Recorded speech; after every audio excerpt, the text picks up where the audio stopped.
night on what we can do together to make sure middle-class economics helps more Americans get ahead in the new economy. And I said that I'd take these ideas across the country. And I wanted my first stop to be right here in Boise, Idaho.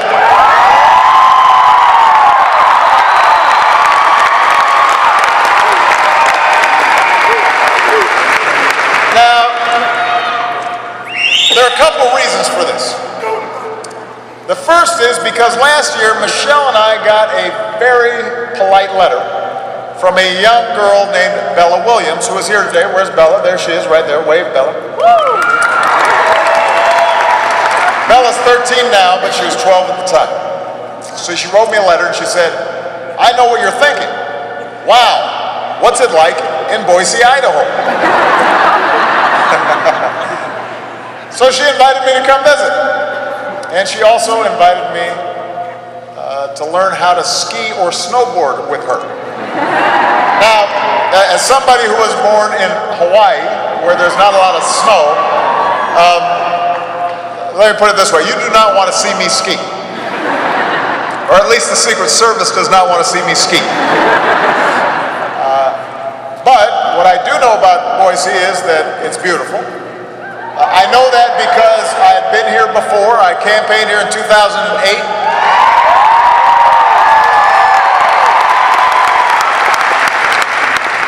And the truth is, because of the incredible work that was done here in Idaho, it helped us win the primary, and I might not be president if it weren't for the good people of Idaho.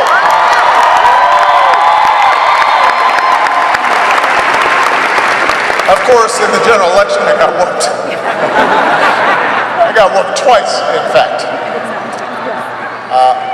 But that's okay. I've got no hard feelings.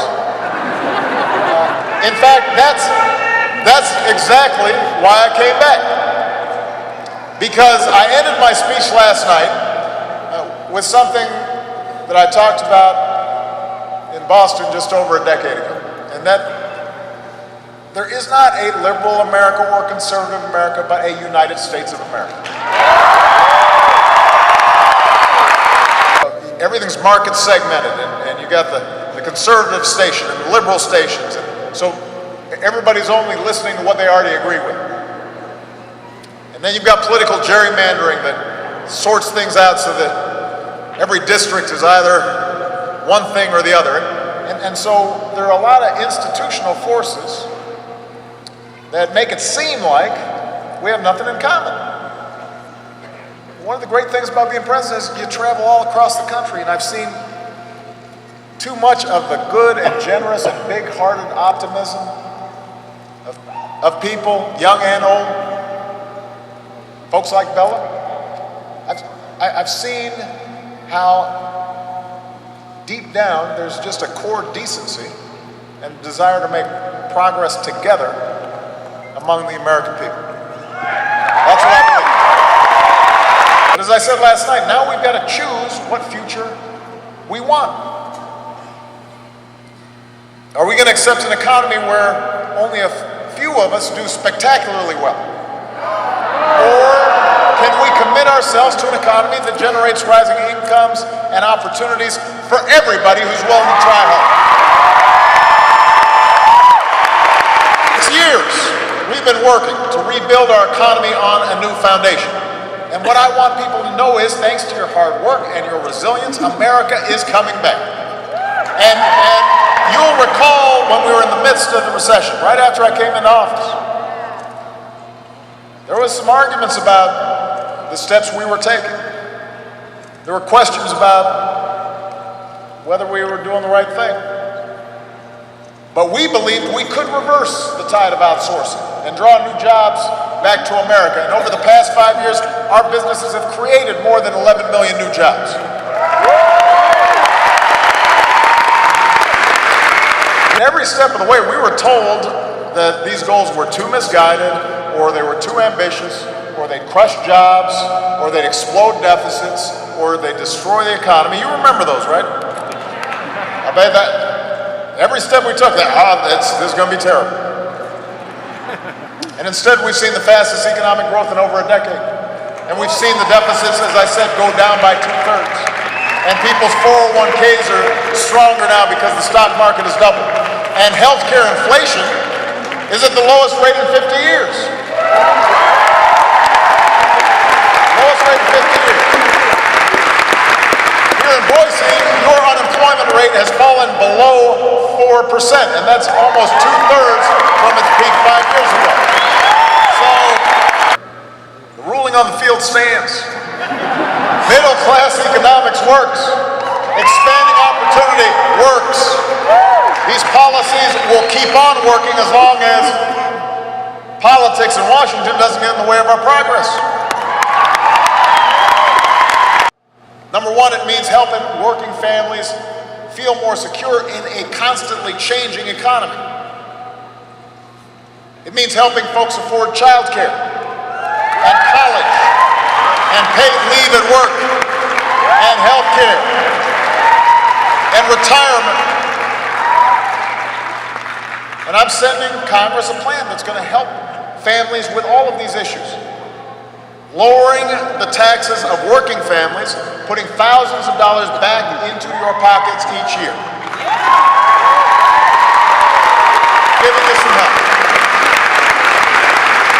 Number two, middle-class economics means that we're going to make sure that folks keep earning higher wages down the road. And that means we've got to do more to help Americans upgrade their skills. And that's what all of you are doing right here at Boise State. You know, you heard Camille's story. She's a mechanical engineering major. She's a great example of why we're encouraging more women and more minorities to study in high-paying fields that traditionally they haven't always participated in math and science.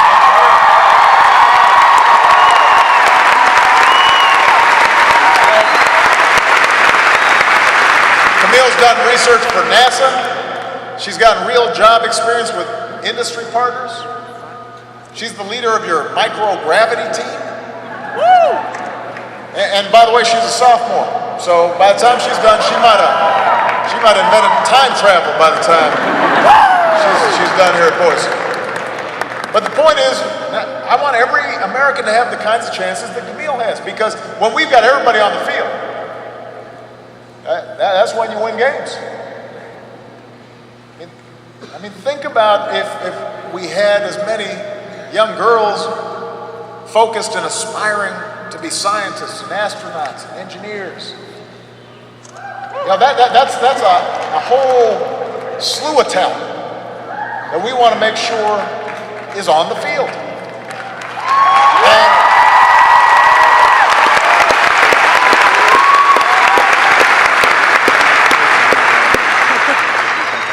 So we've been working to help more young people have access to and afford college with grants and loans that go farther than before. And when I came into office, we took action to help millions of students cap payments on their loans at 10% of their income so that they could afford, so let's say take a research job after graduation and not be overburdened by debt.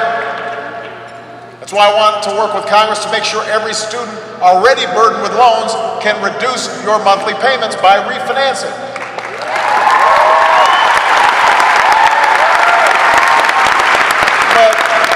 But there are a lot of Americans who don't always have the opportunity to study someplace like Boise State. They need something that's local, they need something that's more flexible.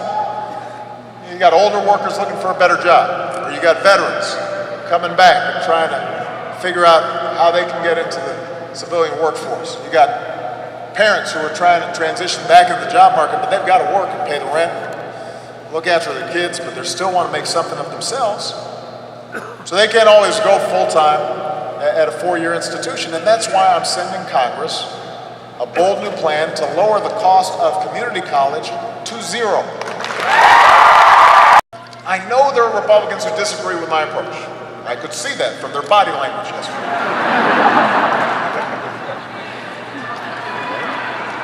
And you know, if they do disagree with me, then I look forward to hearing from them how they want to pay for things like R&D and infrastructure that we need to grow. They should put forward some alternative proposals. I want to hear specifically from them how they intend to help kids pay for college.